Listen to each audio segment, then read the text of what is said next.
Welcome back. We are ready with our panelists for our first panel discussion of today. The idea for this first panel came when I was checking in with some of the exile journalists I've known throughout the past year, and I checked in with them in March and April of this year, seeing how they are coping, what the situation with the COVID pandemic is like in their country, and whether they can continue their work. And actually, the answers I received from a lot of them was, well, we know how to work during a crisis. We know already how to work under difficult circumstances. So for us, actually, it wasn't that much of a difference. And we felt that other media colleagues had a much more difficult time actually trying to get into this crisis mode and trying to work remotely and with less resources. So I was thinking, wouldn't it be an interesting view to actually change perspectives? Because normally we often ask ourselves, how can we support exile journalists? What can we do with some kind of charity programs to support their work? And wouldn't it be interesting to change this perspective and actually ask what can we learn from them during this crisis situation? And I'm very happy to have 4 excellent panelists with me now. I can see them already via Zoom, and I'm very happy to introduce you to, first of all, Nazeeha Saeed. She's a journalist and international correspondent from Bahrain with more than 20 years of experience with all kinds of different media outlets, newspapers, radio, TV, online journalism. And moreover, she's also an advocate for freedom of the press. And because of that, she had to leave her country, Bahrain. And now she's living in Germany, in Berlin. Hello to Nazeeha. Great that you're here with us today. And before moving to Germany, Nazeeha actually lived in France. So there we have our bridge to Guiti News. Guiti News has been established in 2019, and for this media platform, exile journalists work together with French journalists. All their stories are co-authored by tandems to reflect different perspectives. And it is my great pleasure to welcome, first of all, Nina Gheddar, who is the founder and editor-in-chief. And of course, in the true spirit of Guiti News, she's not alone, but with Firas Abdullah. Hello, Firas. He's a photojournalist and has covered the humanitarian situation during the war in Syria for 7 years and is now living in France as well. Hello to Paris. Welcome to you both. And finally, I would like to introduce Cornelia Fuchs. She's a journalist and head of the foreign desk at the German magazine Stern. Cornelia as well has been writing for several decades. She's been writing for Stern since 1999 and has done this, among others, from Afghanistan, India, Egypt, and Ethiopia. A warm welcome to you as well, Cornelia. So, what can media learn from exile journalists, in particular during a crisis such as the pandemic? I would like to first get into the impacts of the last couple of months. So, what has changed during this crisis for you? Nazeeha, I know the situation is very special for you. Could you maybe describe how now your work is different from what it has looked like a year ago? Well, thank you so much for having me in this panel. As you started talking in this panel saying, we are used to work from home. I'm a freelance journalist. I am an exiled journalist. So I'm used to work during crisis, during difficult times, in fear, in the times that we are not certain about what's going to happen next. But what is different in this pandemic is the social distancing and like not connecting with people and have to stay home and can't attend conferences like this one in person, like can't be in workshops that open doors and we got to know colleagues and connect with the new media outlets. Also traveling, traveling to new places and to conferences and to get to know uh, covering things in different areas. This is also something that we can't do during this pandemic. I think, especially in the first few months, people were still panicking and everything got cancelled. So we were literally staying at home. Everything cancelled. We couldn't attend any of our previously planned conferences or trainings or even work trips. And then when the world started to observe, like it started to digest what's going on, then everything turned to be online. And this is one of the events that I have been attending online all these times. But yeah, this is the differences that I would say. Yeah, just a technical thing. I think your hair is covering the microphone or something. There is something, maybe you can, yes, that's perfect. Thank you very much. So you have, as I mentioned before, you've lived in France and now you're living in Germany. Do you see some kind of difference between these two media systems of how open they are, or is it difficult for you to say already for the German system? Honestly, it's difficult for me to say because I moved to Germany and then the pandemic happened. So I didn't get the chance really to connect with German media and to have an access to the German media yet openly. Like I have few accesses and they are all online. So I couldn't really get into the situation in general. Yeah. So for you, it has been particularly challenging. So to Guiti news, Firas and Nina, I could imagine that it's quite difficult to work in teams when you're not allowed to sit next to each other in a room. How has it been for you to work together, even you're apart? Yeah, it was quite challenging. As you said, as Guiti News, we are getting quite often together as a group, and especially working in pairs, which is the essence, the core of the newsroom. And it was never that challenging that during the first lockdown happening in France, which was quite tough for more than 2 months. And we were working, sorry, microphone. We were working from different time schedule, working from different places in France, and we did pretty much like everyone else overuse video conferencing tools, which are convenient, but which addresses also 2 issues. First one would be communication. Obviously, it's becoming more complex given that people in the team do not share the same mother tongue, and it's even more challenging online. Also, I think we should not underestimate the fatigue of multiple online appointments. It's a real thing. The second issue, I believe, is the matter of cybersecurity, which is raising by the overuse of these tools, the protection of reporters, the protection of sources. And given the field in which we work in, we must redouble our efforts, our precautions. Yet, despite all of this, I truly believe that we manage to continue working together, investigating together by also creating, let's say, new rituals online. And besides the editorial activity, the crisis had quite an impact on another activity that we developed inside Guiti News, which is the media education activity. When we go into school, also in tandems. A French and refugee journalists are going to school in order to raise awareness around exile, but also to mobilize around freedom of speech, freedom of press, and to help to disconstruct cliché and fake news around this very topic. Obviously, this activity has been suspended for more than 2 years, 2 months, 2 months, because schools in France were closed for quite a long time. And on this particular part, it has had a significant economic impact.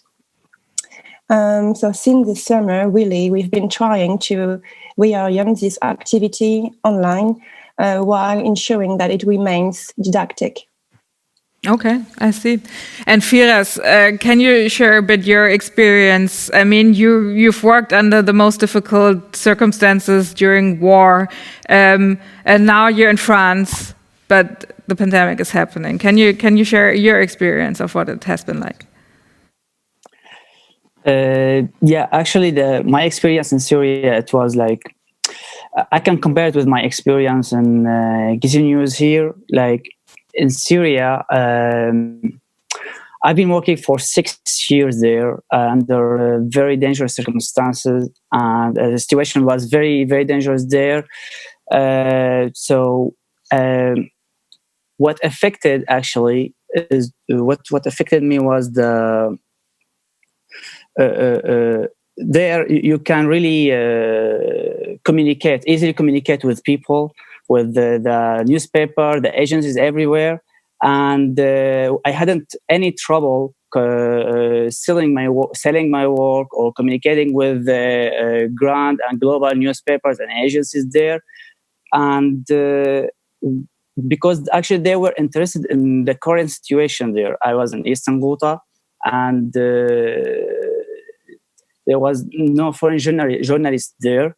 And actually, when I arrived in France here, I found like I thought it's gonna be kind of easy to recontact them and recollaborate with them, and it was kind of complicated because it's not the same, and I believe like it's the same case with many other journalists who were in their countries and they were obliged to exit their countries where they were, and they found themselves exiled here.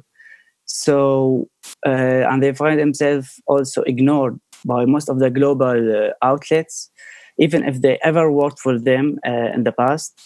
And so yeah, this is what I find. And compare the situation in Syria or war zone with the situation in pandemic period, it's quite different, because there you can really see if there was an airstrike, if there was bombing, you can really see what is happening in front of you. And here, actually, in the pandemic, what hits you, it's you can't see it. So the only way to do it just to be in quarantine. I can see, between quotation, you can't see the enemy who's attacking you, while on the other hand, there you can really see everything. Yes, I can only imagine. So you already touched upon the point that once you left the country, it actually becomes quite difficult to continue your work with international media, even though you did work with them before. Cornelia, you're working for Stern, and maybe you can share with us a bit. I assume for the last couple of months, what's most difficult was the travel restrictions for your work, or what has been challenging for you? Yes, of course. Stern magazine is a reportage magazine mainly. So what we do is we travel somewhere where news is happening or where we want to tell a story, and then we come back with a story and put it in the magazine. And this year, of course, our reporters could not travel as freely as they used to, although we still do travel. So basically, mainly the risk assessment has changed. So we see where we can travel. Journalists still have more freedom to travel. German journalists, I have to say, more freedom to travel, even though other travel might be restricted. But of course, we have to do our risk assessment. First of all, everyone does this voluntarily. So if someone sees too much danger for his health, nobody has to travel. But there are our colleagues who are traveling with the restrictions that then apply. But it has become much, much more difficult. And we just have to see where we can go and under what circumstances we can go there.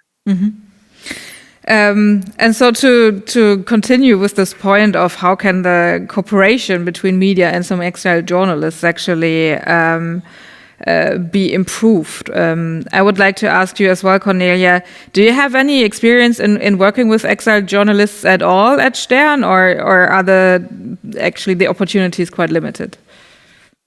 We do have experience, but I have to say, first of all, the opportunities are limited, and we also know that we need to diversify there. But first of all, it's difficult for freelance journalists to work with us if they are not photographers. We don't work with many freelance journalists from anywhere, actually, also German freelance journalists.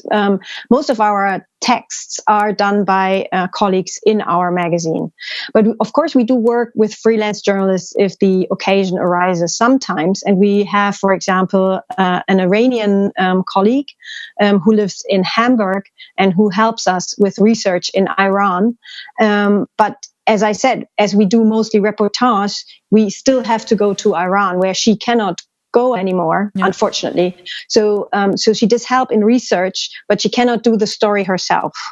What we do is that we work a lot with journalists in the field still. They might not be in their own country anymore, but they might be close by. Mm-hmm. And then we work in a team there, which is still closer for a reportage than being in Germany. And when I come back to what just has been said, I see the problem that you work very closely, for example, with Stern magazine while you are in Syria or while you are in other countries, in Ethiopia or wherever. And as soon as you are not in the country anymore, we are not interested in your input anymore. And that's how it seems. That is the unfair mechanism of what we do in a way, because we need to work where the story is. And the same problem also applies to correspondence. There are people who work for years and years, even decades, for example, in China, but then they decide that they want to come back to Germany. And actually then our cooperation ceases because we need them to be in China. So with their Chinese expertise, and that's the expertise that they have. In Germany, I think it is much more difficult for us to actually apply this expertise for the few texts that we have, which are analytic or investigative. Mm-hmm. So that's the problem that we have and that we see with these colleagues as well. Nazeeha, I think your experience is quite similar. You've worked as a correspondent in Bahrain, but then you had to leave. Are you still continuing work as an expert on the region, or are you cooperating with some European media outlets? What is the situation right now? Yeah, when I left, the kind of coverage got changed, because when I was on the ground, I was doing more breaking news and covering on the like what's happening at the moment. And when I left, I started to work on more analytic pieces and more in-depth reports and reportage. So that changed when I left already. So I'm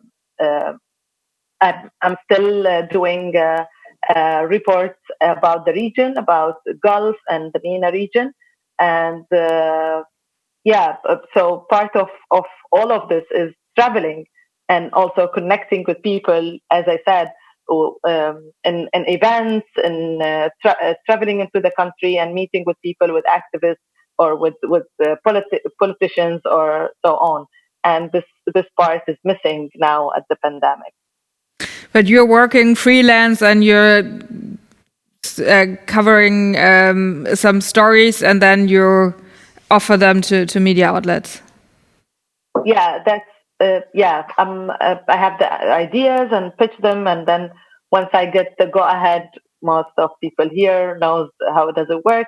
Then I start working on it, and sometimes even with all of this process, it doesn't make it to be published, like for a reason or another. It's the life of freelance. Yeah.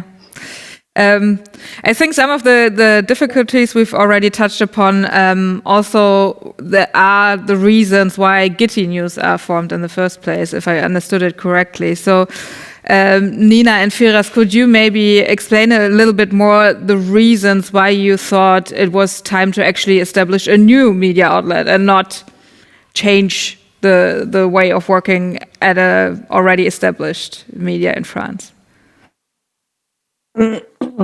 Well, when it comes to the creation of Guiti News, I have to say that it is a mix of frustration and joy. Frustration first, because obviously, as we heard before, it's quite hard for journalists in exile whenever they arrive in the host country, so France for us, to find a permanent spot in a Parisian newsroom.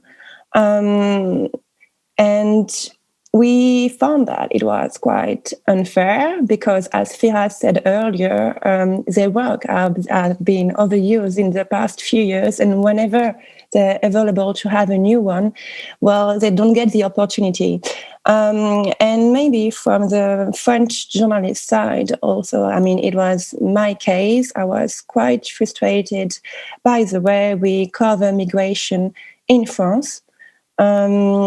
Where we found that the prism is too often political and leaves the door open to fears and ideologies.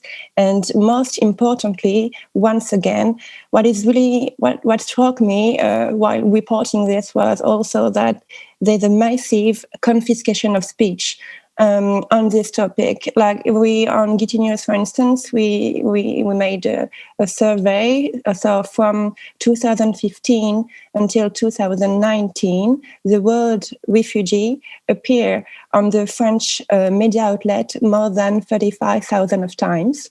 But among all these times, only in 10% of the case, people in exile are actually talking.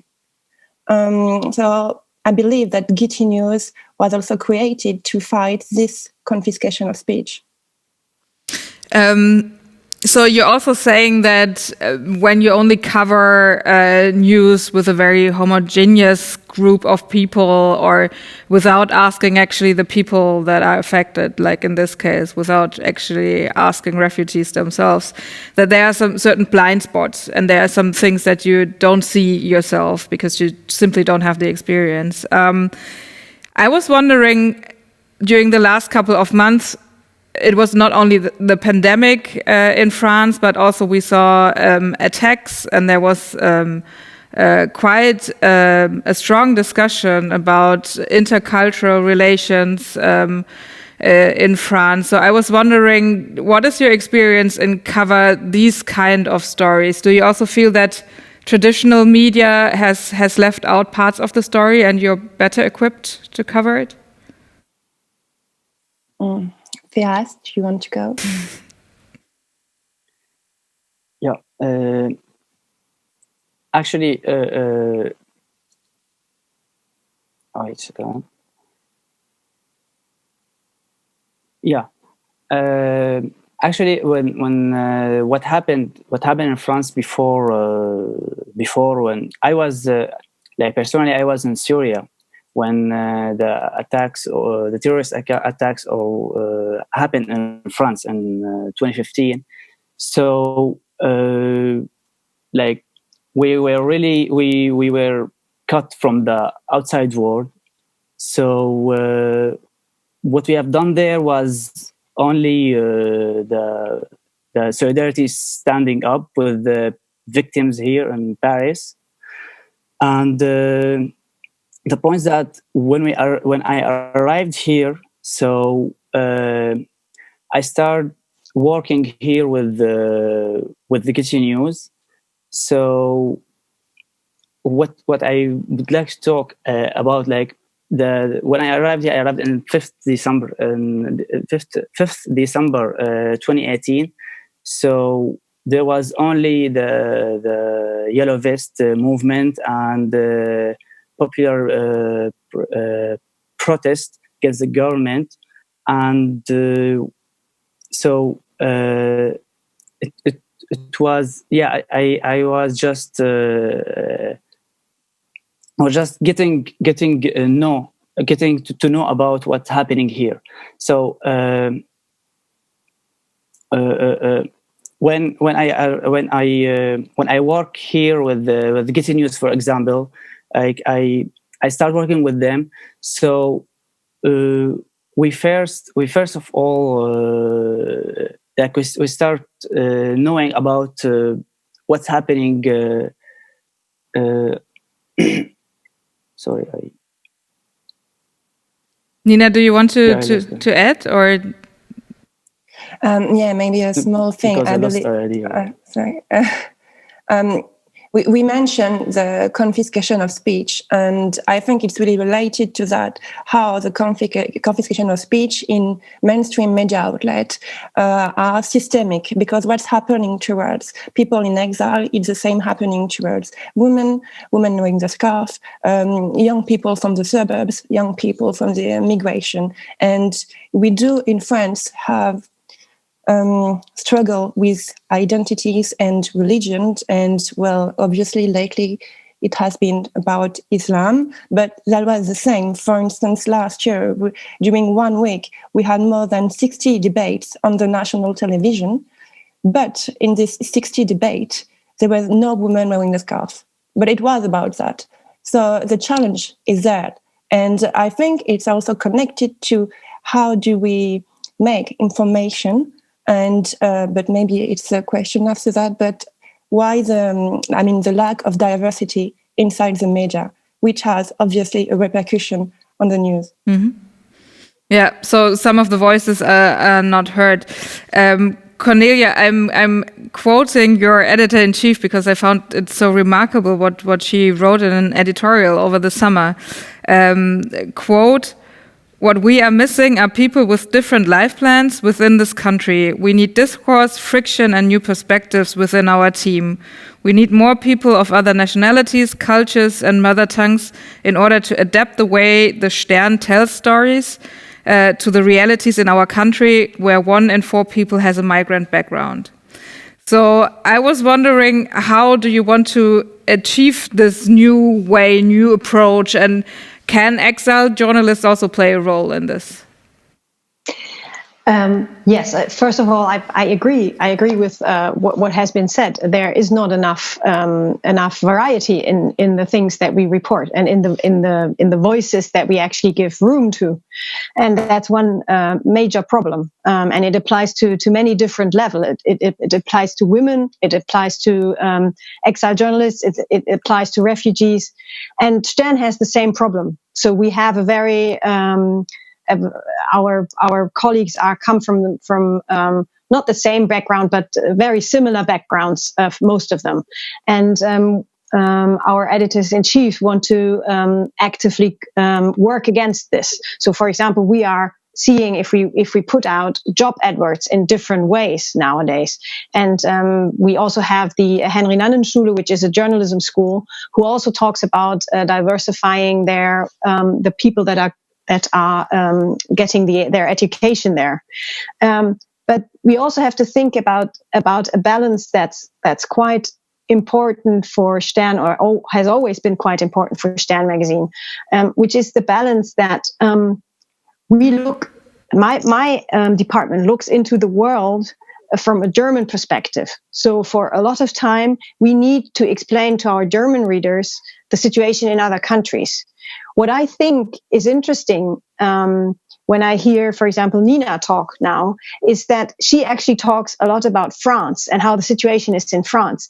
I wonder if exile journalists who live in a new host country are not more equipped to actually talk about what they see in that country, kind of becoming correspondents in the country, and therefore not reporting on the foreign desk about the country where they had to leave, but rather putting new perspectives to their host country, and actually talking to people who know who always think that they know their own country very well, and just kind of adding to the perspectives that are in that country. So talking about Germany, it would have been very, very interesting to hear more refugees actually talking about this big discussion that has been going on since 2015, or And I think this starts very, very slowly. Have them talk about their impression of Pegida demonstrations, or of some things that the AfD is doing in Germany right now, or other discussions that are there. I would like to have an exile journalist going to Freiburg and talk to the mayor, Boris Palmer, there, and about his controversial interviews that he did. And I think that's perhaps something that I find interesting. But this would not affect, I'm not saying that the foreign desk has to change, but it wouldn't affect so much my department, but it would actually affect other departments of politics or, reportage from Germany. Yeah. So Nazeeha, you still cover your home country and the region there, and this is the main area of your work. Could you imagine that what Cornelia just said, like in a couple of years when you've gotten to know Germany a little bit better, that you also write about your perspective on this country? This is actually happening. This is I wanted to comment on what she said. Like, the first thing that I do when I wake up in the morning during this pandemic is to check the numbers in my country, and then to check the numbers in Germany. So, just this is where I live. I need to know what's going on here, and if there is a new regulation, and if there's new restrictions, and also back home. Because my family is there, I need to know what's the situation, and also because, of course, I'm a journalist and I'm reporting about the region and about what's going on there. And if there is any changes dramatically, or new restrictions, or any violations of human rights that's happening under the pandemic, and this is something that I have been writing about the region there. What's going on. Of course, I am affected also about what's going on here. I'm reporting about some stuff that's happening here. I would say when I was in Paris, I was covering more because, as I said, when I came, only after a few months after I moved, the pandemic started, and it's a new situation. So I'm trying to cover as much as I can, and trying to actually know also the culture and the politics here, and getting to know more about who's in the parliament, what's going on, when is the elections, and all of these, how they are affecting people's lives, and also this movement now with against the vaccine and against the restrictions and pandemic time here in Germany. I mean, the protests that have been taking place. It's also all a new perspective from me. I come from a place where the protests are not allowed. And here they are protesting about restrictions that have been put there for their health. So it's all these things that, of course, I am seeing it from different perspectives than the Germans. Yeah. Because I come from a place that I don't have these privileges of protesting against government orders other than on Twitter or during my reporting, and also or saying no to things that the government's saying or implementing in the country. Also, the freedom of press, like how we take things here. People take things for granted. Of course, journalists do these things, but back from where I come, it's not the base of how we work, because the government is always expecting us to be their own voice and reporting only about what they say. They don't want to hear any other different voices or the opposite voice, I would say. So these things that have been taken for granted, also when I discuss with people here, I got the perspective of, they don't see sometimes that this is a privilege that they are living in. And especially also just to compare between France and Germany, which is both European countries, and how the lockdown have been implemented in these two countries. In Germany, it's too mild in comparison, and it's too soft, and still people are protesting against it. While in France, it was so harsh, and it was so people were having breakdowns and psychological problems and mental problems because of the lockdowns. As we know, I think the number in France is more than 70% of people are living alone. So to get locked down in a place that you are alone, also in Germany, but I think here it was also not a total lockdown. That's why people didn't get into that deep problems when it comes to well-being and mental health. So again, a change of perspective also would help in this kind of discussion.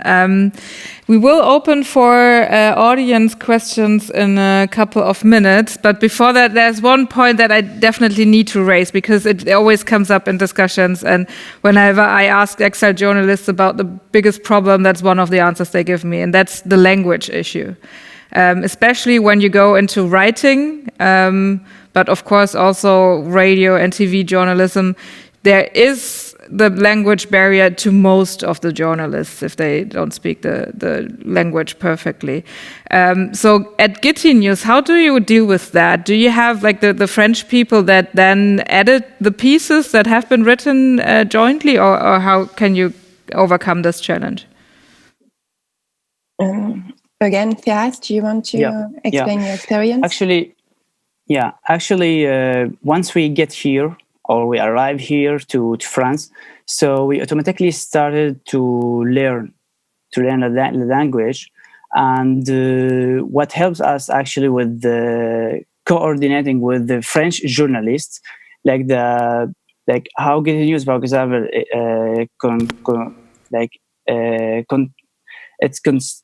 how Guiti News it works, like we collaborate with each other. Like me, I have my teammate Laure, she's a French journalist also. So when we sit together, we check what we are going to cover and we discuss this topic. So by discussing and by checking what's happening there and by surfing the internet about the events, so all of that actually I can gain more and more expressions in French and how French journalism is working and the vocabularies and all of that.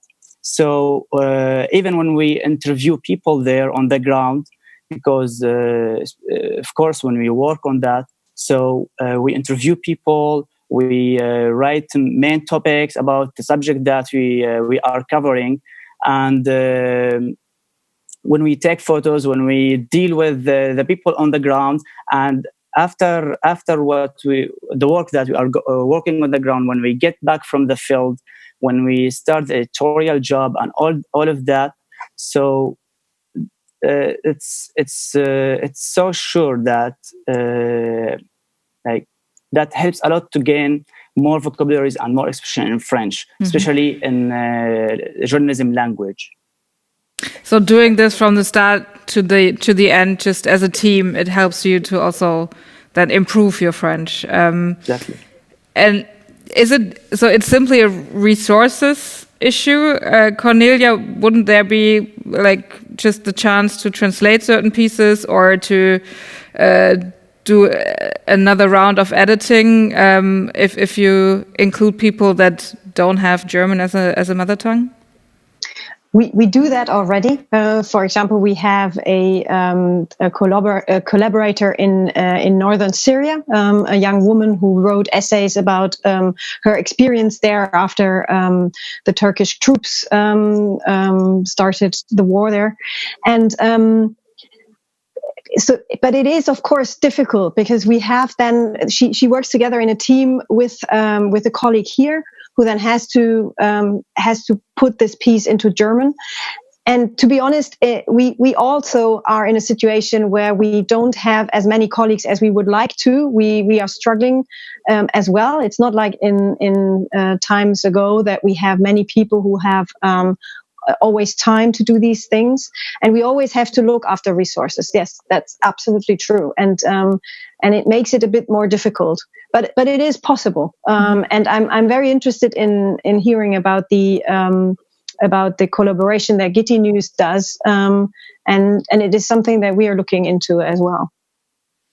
Maybe if I just may add one sentence, is that besides the question of language, which is predominant, there's also a question, because we are coming from different world, upbringing, newsroom, also the question of psychologies, especially because we are working on such a sensitive issue. So what we do is that we organize twice a month training sessions inside the team, we also have the opportunity to let a psychologist enter the newsroom and to discuss with the different reporters whenever if they want to talk about things. And lately, we came up with a series of different documents in which we try to anticipate every risk we may have as a newsroom on an intern and on an external level. And among them, obviously, also this question of trauma.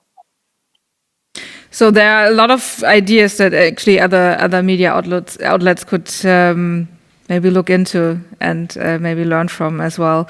Last one, Nazeeha, I would also like to ask you how you deal with that. Do you write in English or French, or how do you deal with the language issue?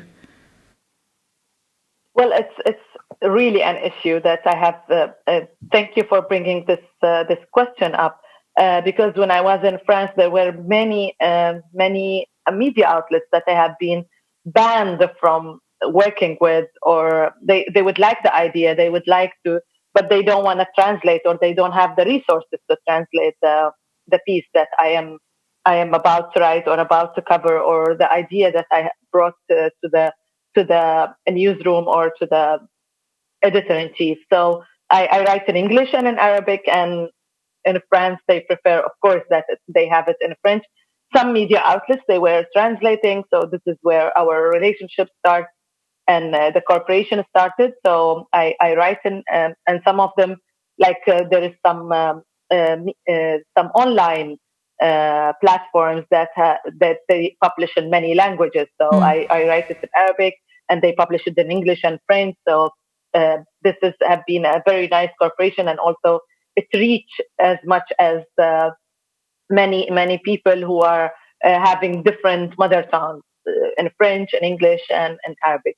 And here in Germany, not yet. And I believe it's also an obstacle, because I have reached actually an Arabic media outlet, and they actually said, if you don't have good German, then we can't actually hire you, because the technicians and people who work in the organization are German, and you need to deal with them in German. I'm doing my language courses, but also they got affected by the pandemic, so we had to stay home. Yeah. Since March, so I couldn't actually continue also my language courses to get over this obstacle, at least, for communication issues, that I have the basic German language, but that also got affected. Yeah. So I'm looking now at my colleague Johanna. Do we have any questions from the audience? Yes, Theresa, we do have some questions. And I would like to start with the first one, which is for Nina Gheddar and Firas Abdullah. And one viewer finds it very interesting to learn about Guiti news. And the viewer asks, how do you finance the platform, and who are the readers? We do have multiple ways to finance Guiti news. One of them, I said it earlier, was media education activity, which is harder this year. Besides that, we are launching a subscription offer. We are doing conferences, and we also won several prizes in the past that allow us to employ the people. About the audience, I have to say that even if we would like, in an ideal world, to speak to everyone, it's not possible, because there's also like this paradox when it comes to migration, is that we talk about it all the time, but at the end of the day, people don't feel that informed. At least that was the result of a European survey 2 years ago. 7% out of 10 in France are not informed enough on this special topic. So what we are trying to do is like to reach what researchers call the conflicted middle, which is not only people who are already advocating for this cause, and not at all people on the far right for obvious reasons, but people who haven't figured them out yet, And that's also why we believe that media education is so important, especially nowadays, especially in France, because we truly believe that there has been, in the past 2 years, several really important attempts to restrain freedom of press. Thank you. Johanna, do we have another question? Yes, we do, Theresa. So the next question is for Nazeeha Saeed. And then you said you start to cover news about the life in Germany. And the question is, would it be good to have support from the beginning on, such as specialized programs or specialized language courses for exiled journalists? Or do you already have this support? No, actually, that will be a very good idea. I started, as I said, language course, but it got stopped because of the pandemic. So, and any training program, the thing is, like, I think it's complicated in my case. Like, I'm an expert journalist, actually. Like, I have a long experience. So, also training programs that's for juniors, it's actually something that I can't do. It will be a waste of time for me and also a waste of an opportunity for somebody who is junior. I definitely need to get, I would say, a network, a platform that introduced me to the media outlets. I would like to do an internship in media outlets that also introduce me to the scene. But training programs that have been established for juniors, maybe that's not something that I need at the moment, but also language courses for sure. Another one we take, and then I have some more questions for myself. Yes, so the last question is for Cornelia Fuchs. And you mentioned that you developed a risk management for traveling to cover stories. And now the question is, how do you cover stories from countries where you cannot travel? Did you develop some strategies there? Yeah, the strategies there are that we try to reach people inside the country. So, for example, when in Iran the pandemic was really, really starting to be very, very difficult to travel. As I mentioned, we have this Iranian woman here in Germany who helps us to get access into the country. And then, of course, our colleagues, our reporters have people in the countries that they cover, and they are in constant contact with these people, and they stay in contact and try to get information there. So, for example, we at the moment have the situation in Ethiopia where it is not possible to travel into Tigray, and we have contacts there. And we also try then to establish contacts via NGOs, via journalists who are there.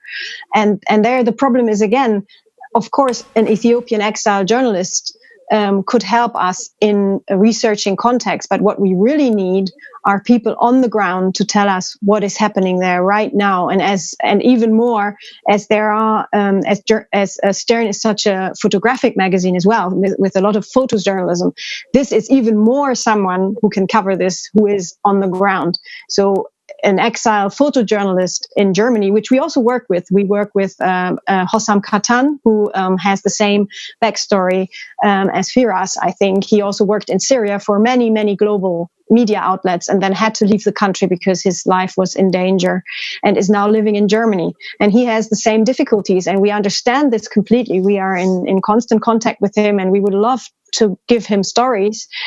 But the stories that he offers us are stories that are in Syria, and as a photographer, we can't really work with him there because we need the photos from Syria. It's just how Stern works, and we see that problem. We are in contact with him, and he helps us developing stories and things like that. But he cannot work on the same level as he used to work with us when he was still in Syria or Turkey. Yeah, no, of course, that's understandable. So we have 4 minutes left. So I would like to leave this discussion on a positive note. We have, of course, covered some of the challenges and problems and why things are maybe not working as good as we all wish they would. But I know that also there have been some opportunities, and maybe you could all share with us what you think. Are there any positive trends that you've seen? Are people becoming a bit more flexible or open towards new ways of working because they experience that something like a pandemic can happen and they have to change? So could you maybe all share with us 1 or 2 points that make you hopeful actually for the future? Maybe we start again with Nazeeha. Well, as a continuous to what I said earlier, it's as you said, people will see things differently now because, for example, they couldn't understand in certain countries what does it mean to be scared and stay at home, and this time they are not scared of police or arrest; they are scared of a virus, that could reach them actually anywhere. That if they are, so this, I'm not saying this is a nice thing and I would like that people feel it. This is actually a horrible feeling that I would like that we get rid of it in the whole world. But this gives people also an opportunity to look into their privileges. People are protesting against wearing a mask. Do you know what does it mean to be in a prison just for tweeting and for writing a report about something that actually happened? Mm-hmm. That they are not realizing what freedoms that they have and what privileges that they have, and not seeing it from. I hope that this pandemic actually gives people the opportunity to look into what the privileges do they have, and this is what we're gonna get out of this pandemic, having more like bonding, more people understanding what others are going through. Yes, so let's hope that this will actually happen, and we will see that during the next couple of months and also afterwards. So Firas and Nina, what would you say? Are there any positive points that you take with you?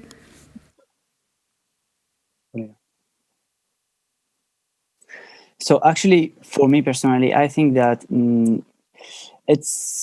it's so close to the point of view of Nazeeha. It's that I know that the pandemic now and what's happening now, it's a horrible thing, but at least like the quarantine or the global this global crisis makes people really think of others. Like imagine if you were in prison in other country. So this is not prison. You are just at your home. So just you can't get out of here. So I think it supports feelings of others. This is what I think. Mm-hmm. Nina?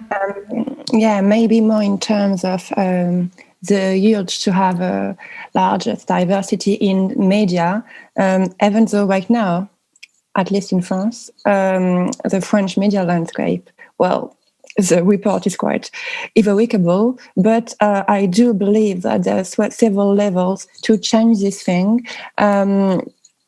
First, by helping students from a more modest upbringings to gain access to the schools. There are a few associations who are doing that in France and are doing an amazing job, and I think it's great, and I think we should keep doing that. A second thing, maybe a more personal, but I do feel like as a reporter, we do also have responsibility, and I do believe that well-established reporters should, in their spare time, sponsor your young students in order to help them. And in addition to that, I think the media education activity by going to school and to raise awareness, both around freedom of speech and press and around exile, is fundamental. And I'm pretty optimistic about that, because you can tell that whenever you're going in a class and you have 30 students in front of you, well, just with this testimony and this discussion, you can tell that they're already, changing their mind, and that optimistic. So young people are also very hopeful. Cornelia, you have the last word. What makes you more hopeful, or what do you see changed actually to the positive? Well, I think that all these discussions help to change things, and I think it breaks open traditions that have been there for a long time, because everyone thinks about if we couldn't do research better, if we couldn't do our texts better, if we couldn't give more voice to the people that are really concerned and that are really behind stories. And I think that this is actually changing journalism, and I think this is happening in a much wider and actually quicker way than it has been over the last decades. And I'm seeing changes, although they're still slow compared to what is happening in media companies that are on the internet and things like that. But still, changes are there, and there is a lot of pressure to change. And I think that is good, because because I think that we need more voices in journalism and more diversity to make the stories more interesting and more true to what is really happening in the country. And we've seen this in the US. For a long time, certain voices were not heard, and then everyone was very surprised that there were big problems.